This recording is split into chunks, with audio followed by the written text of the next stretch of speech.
ദൈവനാമത്തിന് മഹത്വമുണ്ടാകട്ടെ. ക്രിസ്തു യേശുവിൽ നിങ്ങൾക്ക് ഏവർക്കും എൻ്റെ എളിയ സ്നേഹവന്ദനം അറിയിക്കുന്നു. യേശു ക്രിസ്തു നമ്മെ ഏവരെയും സ്നേഹിക്കുന്നു. കർത്താവ് നമ്മെ ഏവരെയും കാണുന്നു. കർത്താവ് നമ്മെ ഏവരെയും അറിയുന്നു. ഞാനിങ്ങനെ വായിക്കുവാനിടയായി, ഒരു പിതാവ് തൻ്റെ 7 വയസ്സും 3 വയസ്സുമുള്ള 2 കുട്ടികളെയും കൊണ്ട് ഒരു കാഴ്ച ബംഗ്ലാവ് കാണുവാനായി അവർ പുറപ്പെട്ടു. അവിടെ ഗേറ്റിങ്ങിൽ ചെന്നപ്പോൾ അവിടെ എഴുതി വച്ചിരിക്കുന്നു, 6 വയസ്സിന് മുകളിലേക്കുള്ള കുട്ടികൾക്ക് ടിക്കറ്റ് മതി. 6 വയസ്സിന് താഴെയുള്ളവർക്ക്, 6 വയസ്സോ അതിന് താഴെയുള്ളവർക്കോ ടിക്കറ്റിൻ്റെ ആവശ്യമില്ല. ആ പിതാവ് തൻ്റെ 7 വയസ്സുള്ള കുഞ്ഞിനും തനിക്കും വേണ്ടി 20 രൂപ മുടക്കി ഓരോരോ ടിക്കറ്റുകൾ എടുത്തു. 3 വയസ്സുള്ള കുഞ്ഞിന് ടിക്കറ്റ് ആവശ്യമില്ല. അപ്പോൾ ആ കൗണ്ടറിലിരുന്ന ആൾ പറഞ്ഞു, നിങ്ങളുടെ കുട്ടിക്ക് എത്ര വയസ്സായി? അദ്ദേഹം പറഞ്ഞു 7 വയസ്സ്. പക്ഷേ ഈ കുഞ്ഞിനെ കണ്ടാൽ ഒരു 6 വയസ്സ് പോലും തോന്നുകയില്ലല്ലോ. നിങ്ങളത് മൈൻഡ് ചെയ്യേണ്ട, നിങ്ങൾ ഒരു ടിക്കറ്റ് എടുത്താൽ മതി, നിങ്ങൾക്ക് വേണ്ടി മാത്രം. പക്ഷെ അദ്ദേഹം പറഞ്ഞു, അല്ല, അത് തെറ്റാണ്, എൻ്റെ കുഞ്ഞിന് 7 വയസ്സായി. ആ അധികാരി പറഞ്ഞു അത് സാരമില്ലെന്ന്. എന്നിട്ടും അദ്ദേഹം തിരുത്തി പറയാൻ തയ്യാറായില്ല. അദ്ദേഹം പറഞ്ഞു, അല്ല, എൻ്റെ കുഞ്ഞിന് 7 വയസ്സായി എന്ന്. പിന്നീട് അദ്ദേഹം ചോദിച്ചു, എന്തുകൊണ്ടാണ് ഞാൻ ആ ടിക്കറ്റ് ഫ്രീ ആയിട്ട് തരാമെന്ന് പറഞ്ഞിട്ട് പോലും നിങ്ങളത് അംഗീകരിക്കാത്തത്? സഹോദര, ഞാനൊരു ദൈവഭക്തനാണ്. ഞാൻ പറഞ്ഞാൽ അത് ദൈവം കേൾക്കും. ദൈവസനിൽ തെറ്റാണ്. മാത്രമല്ല, എൻ്റെ കുഞ്ഞുങ്ങളും അത് കേൾക്കും. 7 വയസ്സുള്ള കുഞ്ഞിന് 6 വയസ്സായോ ഉള്ളൂ എന്ന് ഞാൻ പറയുമ്പോൾ, ഞാൻ കളവ് പറഞ്ഞത് 20 രൂപയ്ക്ക് വേണ്ടിയിട്ട് ഞാൻ കളവ് പറഞ്ഞത് എൻ്റെ കുഞ്ഞ് കേൾക്കാനിടയാകും. അത് അവൻ്റെ ജീവിതത്തിൽ ഞാൻ മാതൃകയില്ലാത്തവനായി തീരും.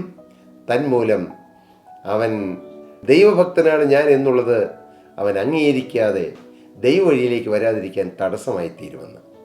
പ്രിയപ്പെട്ടവർ, ഒരു ചെറിയ കാര്യമാണ് ഞാൻ പറഞ്ഞതെങ്കിലും നമ്മുടെ കുടുംബത്തിലും നമ്മുടെ മക്കളുടെ മുമ്പിലും ഭാര്യയുടെ മുമ്പിലും ഭർത്താവിൻ്റെ മുമ്പിലും നാം ജോലി ചെയ്യുന്ന സ്ഥാപനത്തിൽ നമ്മുടെ കൂടെ ജോലി ചെയ്യുന്നവരുടെ കൂടെയും നാം മാതൃകയുള്ളവരാകുക.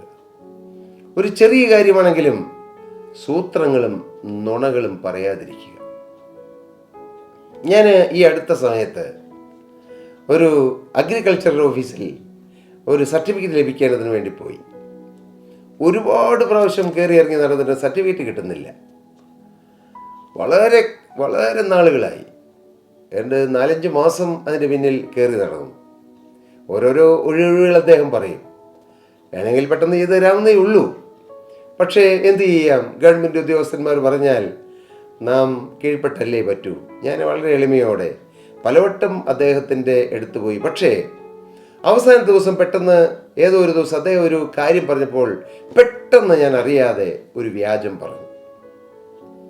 പിന്നീട് ഏതാനും നാളുകൾ കഴിഞ്ഞപ്പോൾ അതെനിക്ക് ബോധ്യപ്പെട്ടു.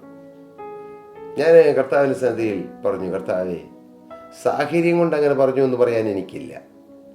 എൻ്റെ ജീവിതത്തിൽ അങ്ങനെ ഒരു തെറ്റ് വന്നു, എന്നോട് ക്ഷമിക്കണമേ എന്ന് ഞാൻ എൻ്റെ കർത്താവിനോട് പറഞ്ഞു. ആർക്കും ദോഷമില്ലാത്തൊരു കാര്യമാണ്, ആർക്കും അതുകൊണ്ടൊരു ദോഷവുമില്ല. പക്ഷേ ജീവനുള്ള ദൈവത്തിൻ്റെ സന്നിധിയിൽ അത് തെറ്റാണ്. എൻ്റെ പ്രിയരെ, തിരുത്തലുകളുടെ ജീവിതമാണ് ക്രിസ്തീയ ജീവിതം. ആടിപ്പാടിപ്പോകുന്ന ജീവിതമാണ് എന്ന് മാത്രം പറയാൻ പറ്റുകയില്ല. സന്തോഷത്തിൻ്റെ ജീവിതമാണ് ക്രിസ്തീയ ജീവിതം, പക്ഷേ തിരുത്തലിൻ്റെ ജീവിതമാണ്. തിരുത്തുക, നമുക്ക് ഒത്തിരി തിരുത്താനുണ്ട് പ്രിയരെ. ഞാൻ മനസ്സിലാക്കുന്നൊരു കാര്യം, ഓരോ ദിവസവും ഈ ക്രിസ്തീയ ജീവിതത്തിലേക്ക് വരുമ്പോൾ ഞാൻ മനസ്സിലാക്കുന്നു, എനിക്ക് ഒരുപാട് തിരുത്താനുണ്ട്. ഒരിക്കലായി കർത്താവായ യേശു ക്രിസ്തുവിന് വേണ്ടി ജീവിതം വേർതിരിച്ചു. പക്ഷേ എൻ്റെ സംസാരത്തിലും എൻ്റെ ചിന്താഗതിയിലും എൻ്റെ മനോഭാവത്തിലും എൻ്റെ ആറ്റിറ്റ്യൂഡ്, എൻ്റെ റിയാക്ഷൻസ്, എൻ്റേതായ ചിന്താഗതികൾ, ഇതിലെല്ലാം തിരുത്തലുകൾ ആവശ്യമുണ്ട്.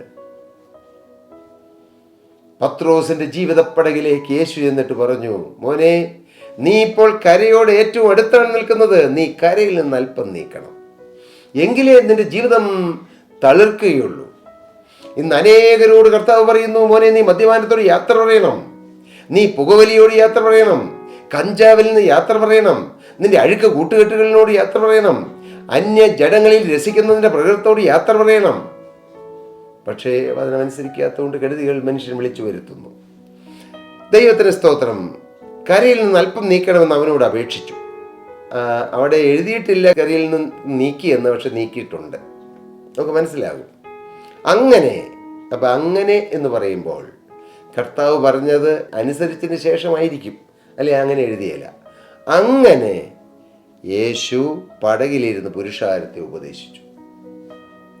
നമ്മുടെ ജീവിതത്തിൽ നിന്നുകൊണ്ട് കർത്താവ് തൻ്റെ മഹത്വമുള്ള വേല ചെയ്യണമെങ്കിൽ നാം കർത്താവ് പറയുന്നത് അനുസരിക്കണം. എങ്കിലേ കർത്താവ് വരൂ. കർത്താവ് നമ്മുടെ കൂടെ ഇരുന്ന് കർത്താവിൻ്റെ ശുശ്രൂഷ നമ്മളെ കൊണ്ട് ചെയ്യിക്കണമെങ്കിൽ, നമ്മിലൂടെ ജനത്തോട് സംസാരിക്കണമെങ്കിൽ, നമ്മിലൂടെ ഒരാൾക്ക് സൗഖ്യം കൊടുക്കണമെങ്കിൽ, നമ്മിൽ നിന്നുകൊണ്ട് കർത്താവ് ഒരു കുടുംബത്തെ അനുഗ്രഹിക്കണമെങ്കിൽ, നാം കാൽകുത്തി പ്രാർത്ഥിക്കുമ്പോൾ ഒരു കുടുംബമോ ഒരു ദേശമോ അനുഗ്രഹിക്കപ്പെടണമെങ്കിൽ യേശു നമ്മിൽ വാഴണം. നാം യേശുവിൻ്റെ വചനമനുസരിക്കണം. നാം ആരും പെർഫെക്റ്റ് അല്ല പ്രിയരെ. ഇതൊന്ന് അംഗീകരിക്കണം. ഞാൻ പെർഫെക്റ്റ് ആണെന്ന് ചിന്തിച്ചിട്ട് കാര്യമില്ല. അല്ല, നീതിമാൻ ആരുമില്ല, ഒരുത്തൻ പോലുമില്ല. എല്ലാവരും വഴിതെറ്റി ഒരുപോലെ കൊള്ളരുതാത്തവരായി തീർന്നു ദൈവത്തിന് വചനം പറയുന്നു. ഇതാണ് നമ്മുടെ പ്രകൃതം. പുറമേ പാപം ചെയ്യാത്തപ്പോഴും നാം പാപികളാണെന്ന് കണ്ടെത്തുക, പാപപ്രകൃതം നമ്മിലുണ്ടെന്ന് കണ്ടെത്തുക. തക്ക സമയം വരുമ്പോൾ പൂർത്തിയാടും. ഒരു പയർ വിത്ത്, അത് നമ്മുടെ നാട്ട് ഭാഷയിൽ പറഞ്ഞാൽ അമ്മമാർ അടുപ്പിൻ്റെ മുകളിലുള്ള ചേര് അവിടെ വെച്ച് അടുപ്പിൻ്റെ തറയിലിട്ട് ഉണക്കി ചെറിയ കിഴിയൊക്കെ കെട്ടി വരുന്ന വർഷമോ പിറ്റേ വർഷമോ ഒക്കെ നടാൻ വേണ്ടി പയർ ഉണക്കി വയ്ക്കും. ആ ഉണങ്ങിയ പയർ കണ്ടാൽ അതിൽ ജീവനുണ്ടെന്ന് നമ്മൾ ആരെങ്കിലും പറയുമോ? ഇല്ല, ഒരു ഉണക്ക പയർ. പക്ഷേ അതെത്ര കാലം അവിടെ ഉണക്കത്ത് വെച്ചിരുന്നാലും അത് മുളക്കിയില്ല. എന്നാൽ നിങ്ങൾ നോക്കൂ, ഏതാനും ദിവസം കഴിഞ്ഞ് ആ പയർമണി മണ്ണിൽ ഒന്ന് കുഴിച്ചു വെച്ച് ഒരല്പം വെള്ളം തളിച്ചു കഴിഞ്ഞാൽ പിറ്റേ ദിവസമോ അതിൻ്റെ പിറ്റേ ദിവസം കാണാൻ മുള പൊട്ടി പുറപ്പെടുന്നത്. ഈ ഉണങ്ങിയ പയറിൽ നിന്ന് എവിടുന്നാണ് ഈ മുള വന്നത്? പിന്നീട് ആ പയർ മുളച്ച് വലിയ വള്ളിച്ചെടിയായിട്ട് അത് പടരുന്നു. ഇതുപോലെയാണ് നമ്മുടെ ജീവിതം. നമ്മുടെ ജീവിതത്തിൽ ഒളിഞ്ഞു കിടക്കുന്ന ചില പാപപ്രകൃതങ്ങളുണ്ട്.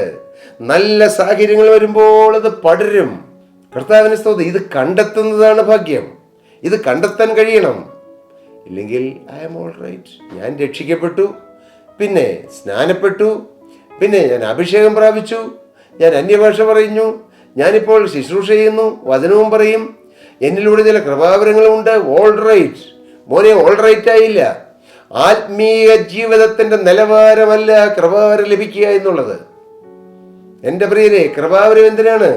ഒരുവന്റെ ആത്മീയ ജീവിതത്തിന്റെ നിലവാരം നോക്കിയിട്ടല്ല കൃപാവരം. സഭയുടെ ആത്മീയ വർധനയ്ക്ക് വേണ്ടി കർത്താവ് ചിലരിൽ കൃപാവരം നിക്ഷേപിക്കും. പക്ഷേ കൃപാവരമുള്ളപ്പോഴും പ്രവചനമുള്ളപ്പോഴും ദർശനമുള്ളപ്പോഴും രോഗശാന്തി വരമുള്ളപ്പോഴും ആത്മാക്കളുടെ വിവേചനം എന്ന വരമുള്ളപ്പോഴും ജ്ഞാനത്തിൻ്റെ വചനവും പരിജ്ഞാനത്തിൻ്റെ വചനവും അന്യഭാഷാ വചനവും ഭാഷകളുടെ വ്യാഖ്യാനവും ദർശനപരവും വിവിധ വീര്യപ്രവൃത്തികളും രോഗശാന്തിയുടെ വരവും പരിപാലനപരവും എല്ലാ വരവും ഒരു വ്യക്തിയിൽ തന്നെ പ്രശോഭിക്കുമ്പോഴും ആ വ്യക്തി അറിഞ്ഞുകൊള്ളണം, ഞാൻ പെർഫെക്റ്റ് ആയിട്ടില്ല. ക്രിസ്തുവിൻ്റെ സ്വഭാവം പ്രാപിക്കുന്നതാണ് പെർഫെക്ഷൻ. ഇത് തിരിച്ചറിയണം. അതൊരു കണ്ണുകാഴ്ചയാണ്. ഇന്ന് രക്ഷിക്കപ്പെട്ടു ഒരു വചനം പറയാൻ തയ്യാറായാൽ പിന്നെ ആളുകൾ വേറൊരു ലോകത്താണ്. ഞാനെല്ലാമായി. നോ. എന്തുകൊണ്ടാണ് ആത്മീയ ഗോളത്തിൽ വീഴ്ചകൾ കൂടുതൽ? എല്ലാമായി എന്നുള്ള ചിന്തയാണ്. അത് മാറണം. എൻ്റെ പ്രിയരെ, നമ്മുടെ സ്റ്റാൻഡേർഡ് ക്രിസ്തുവുമായിട്ടാണ്, വേറെ ഏതെങ്കിലും ഒരു ദൈവദാസനുമായിട്ടല്ല. മോനെ, നിന്നെ രക്ഷയിലേക്ക് നയിച്ച ഒരു ദൈവദാസന്റെ സ്റ്റാൻഡേർഡ് അല്ല നിന്നിലൂടെ ദൈവം പ്രതീക്ഷിക്കുന്നത്. ക്രിസ്തു എന്ന തലയോളം വളരണം. ക്രിസ്തുവുമായിട്ടാണ് നിന്റെ സ്വഭാവത്തെ ദൈവം താരതമ്യപ്പെടുത്തുന്നത്. അപ്പൊ എവിടെ കിടക്കണോ നമ്മുടെ ജീവിതം? ഒത്തിരി മാറണം. നിരാശപ്പെടാനാണോ? ഒരാവശ്യവുമില്ല. അയ്യോ, എൻ്റെ ജീവിതത്തിൽ ഒരുപാട് തിരുത്താനുണ്ടല്ലോ എന്നോർത്ത് നിരാശപ്പെടണോ? ഒരു നിരാശപ്പെടേണ്ട ആവശ്യമില്ല. എന്നിലൊരു നല്ല വേല ആരംഭിച്ച എൻ്റെ കർത്താവ് ക്രിസ്തുവിൻ്റെ നാളോളം അതിനെ തികപ്പാൻ ശക്തനാണ്. ചിലരുണ്ട്, അയ്യോ വിശുദ്ധി വിശുദ്ധി വിശുദ്ധി എന്ന് പറഞ്ഞുകൊണ്ടിരിക്കും, വിശുദ്ധിയോട്ട് നടക്കുകയില്ല. അവരിങ്ങനെ പേടിച്ച് പേടിച്ച് പേടിച്ച് നടക്കും. അങ്ങനെ പേടിച്ച് ജീവിക്കേണ്ട ജീവിതമല്ല ക്രിസ്തീയ ജീവിതം. ഗോലിയാത്തിനെ കണ്ട് പേടിച്ച് വാലും മടക്കി ഓടുന്ന ജീവിതമല്ല ക്രിസ്തീയ ജീവിതം. ഗോലിയാത്തിന് നേരെ ചെന്ന് കയ്യിൽ കവിണേ ഉള്ളൂ, കയ്യിലേതാനും കല്ലേ ഉള്ളൂ, പക്ഷേ ഈ ഗോലിയാത്തിനെ ഞാൻ ജയിക്കുമെന്ന് ജീവനുള്ള ദൈവത്തിന്റെ നാമത്തിൽ ഇറങ്ങിപ്പുറപ്പെട്ട് വിജയം വരിക്കുന്ന ജീവിതമാണ് ക്രിസ്തീയ ജീവിതം. പേടിച്ച് പേടിച്ച് മാളത്തിൽ ഒളിക്കുന്ന ജീവിതമല്ല. പേടിച്ചല്ല ക്രിസ്തീയ ജീവിതം, ഭയപ്പെട്ടല്ല. ഓ വൻ റെവറൻസ്, ദൈവത്തോട് ഭയം, ദൈവത്തോട് സ്നേഹത്താൽ വ്യാപരിക്കുന്ന ഭയം. എൻ്റെ പ്രിയരെ, ആരുടെയും മുഖത്ത് നോക്കാതെ ആരോടും മിണ്ടാതെ മൂകമായി നടന്നാലൊന്നും ക്രിസ്തീയ ജീവിതത്തിൽ വിജയം കിട്ടുമെന്ന് വിചാരിക്കേണ്ട പ്രിയരെ. യേശു ക്രിസ്തുവിനോടുള്ള നിർമ്മല സ്നേഹഹൃദയത്തിൽ കത്തി നാം ചിലപ്പോൾ ചിരിച്ചെന്നിരിക്കും, ഒന്ന് ചിരിച്ചെന്നിരിക്കും. അതൊന്നും അല്ല പാപം. പാപം വേറെയല്ലേ. കർത്താവിന് സ്തോത്രം. മനുഷ്യൻ പുറമേയുള്ള നോക്കുന്നു, യഹോവയോ ഹൃദയങ്ങളെ തൂക്കി നോക്കുന്നു. ചില കൂട്ടായ്മകൾ വിശുദ്ധി വിശുദ്ധി വിശുദ്ധി എന്ന് ഒത്തിരി പറയും, പറച്ചിലേ ഉള്ളൂ. ജീവിതത്തിൽ വിശുദ്ധിയുണ്ടോ? ജീവിതത്തിൽ ഐക്യമുണ്ടോ? ജീവിതത്തിൽ സ്നേഹമുണ്ടോ? മോനെ, നിന്റെ വഴിയിലൂടെ ചേർന്ന് വരാത്ത മറ്റുള്ളവരോട് നിന്റെ മനോഭാവം എന്താണ്? അവിടെ പോയില്ലേ എല്ലാം. കർത്താവിന് സ്തോത്രം. പ്രകടമായൊരു പാപത്തിലേക്ക് ഞാൻ പോയില്ലോ എന്നോർത്ത് അഭിമാനിക്കുന്ന പ്രിയമകനെ, നിന്റെ ഹൃദയത്തിലില്ലേ അഴുക്ക്? നിന്റെ ഹൃദയത്തിൽ അഹങ്കാരമില്ലേ? കോപിക്കുന്നവൻ കൊലപാതകയാണെന്ന് പറയും, നീ കോപിക്കുന്നു. പക്ഷെ ചില പാപങ്ങളൊന്നും എൻ്റെ ജീവിതത്തിൽ ഇല്ലോ എന്നോർത്ത് നീ അഭിമാനിക്കുന്നു. എന്തഭിമാനിക്കാനുണ്ട്? ഇല്ല പ്രിയരെ, അഭിമാനിക്കാനൊന്നുമില്ല. എനിക്കോ നമ്മുടെ കർത്താവായ യേശു ക്രിസ്തുവിന്റെ ക്രൂശിലല്ലാതെ പ്രശംസിക്കാൻ ഇടവരരുത്. അപ്പോസ്തലൻ പറഞ്ഞു, അവനാൽ ലോകം എനിക്കും ഞാൻ ലോകത്തിന് ക്രൂശിക്കപ്പെട്ടിരിക്കുന്നു. പ്രശംസിക്കാനൊന്നുമില്ല, യേശു മാത്രം. ഹല്ലേലൂയ. ശീമോനോട് പറഞ്ഞു, കരയിൽ നിന്ന് അല്പം നിൽക്കണമെന്ന് പറഞ്ഞു. അങ്ങനെ അവൻ പടകിലിരുന്ന് പുരുഷാരത്തെ ഉപദേശിച്ചു. നമ്മിലിരുന്നുകൊണ്ട് യേശു ശുശ്രൂഷിക്കണം. അതാണ് യഥാർത്ഥ ആത്മീയ ശുശ്രൂഷ. നാം ശുശ്രൂഷിക്കുകയല്ല, യേശു നമ്മിലിരുന്നുകൊണ്ട് യേശു തൻ്റെ ശുശ്രൂഷ നമ്മുടെ കയ്യിലൂടെ, നമ്മുടെ കാതിലൂടെ, നമ്മുടെ നാവിലൂടെ, നമ്മുടെ കണ്ണിലൂടെ നിർവഹിക്കുന്നതാണ് യഥാർത്ഥ ആത്മീയ ശുശ്രൂഷ. യേശു ജീവിക്കുന്നു, യേശു നമ്മുടെ കയ്യിലൂടെ പ്രവർത്തിക്കുന്നു, മറ്റുള്ളവരെ സഹായിക്കുന്നു, മറ്റുള്ളവർക്ക് കൈത്താങ്ങൽ കൊടുക്കുന്നു.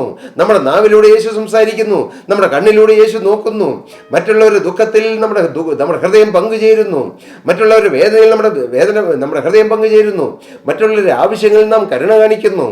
അങ്ങനെ ക്രിസ്തു നമ്മിൽ വസിച്ച് ക്രിസ്തു ചെയ്യുന്ന ശുശ്രൂഷയാണ് കർത്താവിൻ്റെ വേല. കർത്താവിന് സ്തോത്രം. ഇന്ന് അങ്ങനെയാണോ?